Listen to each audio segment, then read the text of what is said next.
Hello, welcome to Do It Yourself channel. Today I will show you where to find the option and how to rename our connected Bluetooth device in Samsung Galaxy A55. So where to look for this option and how to change our name, the name of our device, excuse me. First of all, we need to go to Settings, Connections, and we need to turn on our Bluetooth.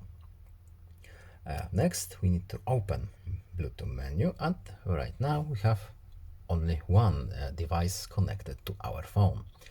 To change its name, we need to tap this cog menu right here, and at the bottom left we have rename. So we can rename our device however we want to rename, and now it will be shown on our Bluetooth lists as our changed name. So that's it. I hope this video was helpful to you. Please leave a like and subscribe. See you in next video. Bye.